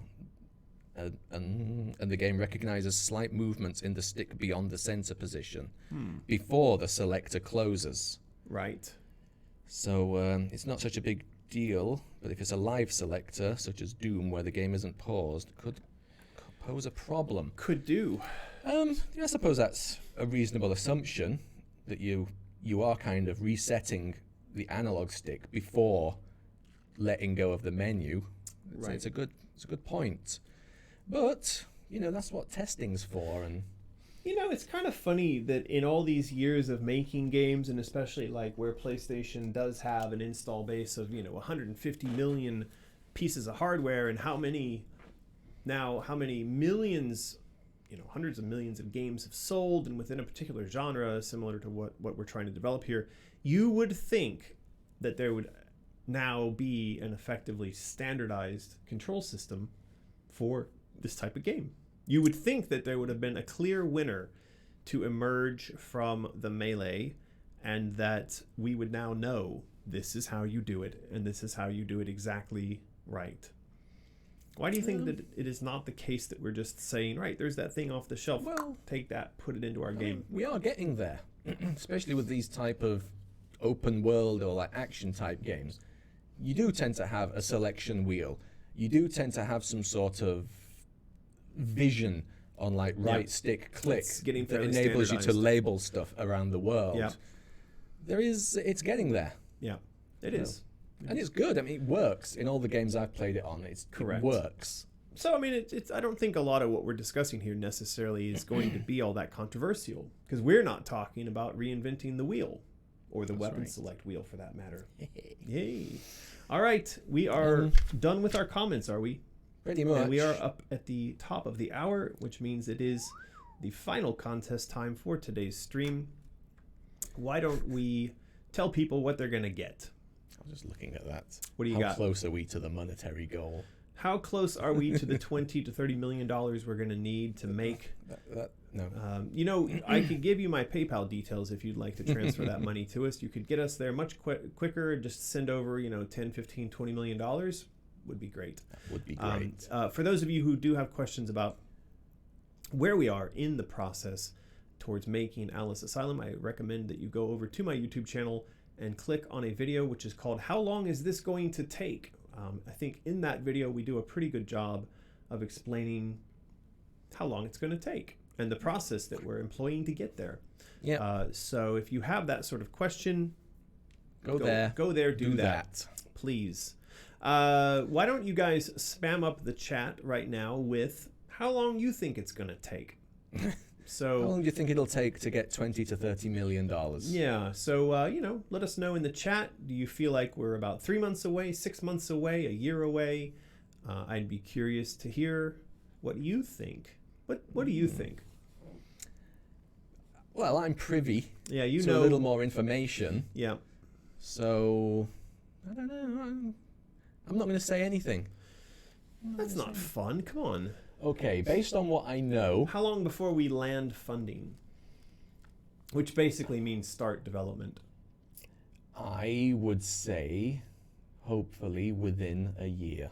I would say I'm gonna agree with that. I feel like we're about to reach a kind of a milestone, which ought to kick things all the conversations we're having ought to kick them into high gear. Into 12th gear. And assuming that there are no calamities in the world around us, I think we're probably looking at somewhere within the year of securing our funding, and then it'll be, sort of 2+ years to make the game, which would put us on track for what? 2020 plus, so maybe 2021, 2022 for a launch, if we're lucky. Yeah, we'll see. We're lucky. And it seems like the chat sort of understands that. They agree with that. They do. Yeah. But there are a lot of people saying maybe the funding doesn't come for 3 years. I don't know about 3 years. If we're not able to secure the funding in 3 years, we might have given up by then. It can take a long time to get things off the ground. You read stories from Hollywood about people out pitching films. There's these sort of legendary stories in Hollywood of people pitching films for 10 years, for 15 years before they got a green light, they got funding, and they got the movie made. Can you imagine 15 years of pitching an idea before you... Any ideas, movies come to mind where that happened? Some of them were pretty well known. It's not coming to mind right now, but I remember reading that. So, Human Centipede? No, I don't know. I think that, yeah.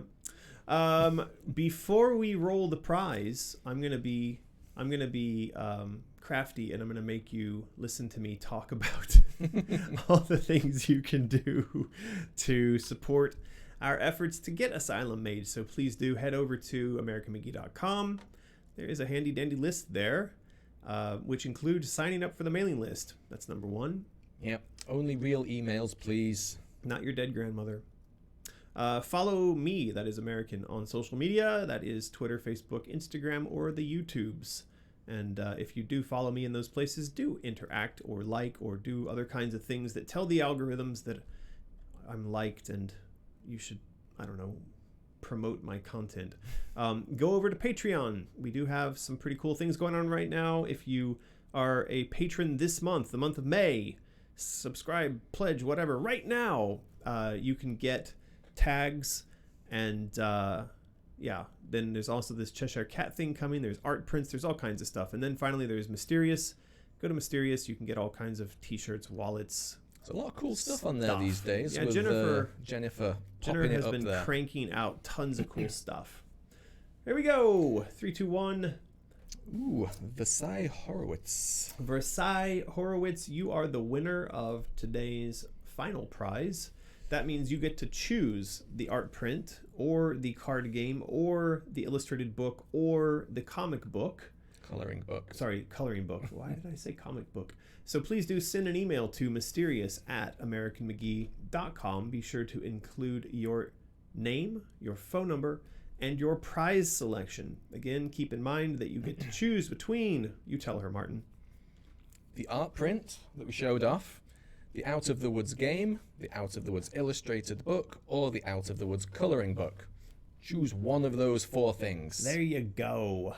Congratulations. And you have to do that within a day. Yes, please do that within 24 hours. And don't do it in a frustrating, angering, offensive, annoying fashion. Thank you. Please don't. That does bring us to the end of today's live stream. We really appreciate you joining us. We do this, or at least try to, every week. We also have a crowd design session that we do via Discord every week. We would love it if you would join us there. A large and love-filled thank you to all of our patrons and fans around the world. Your support and your presence here, your comments is all very much appreciated.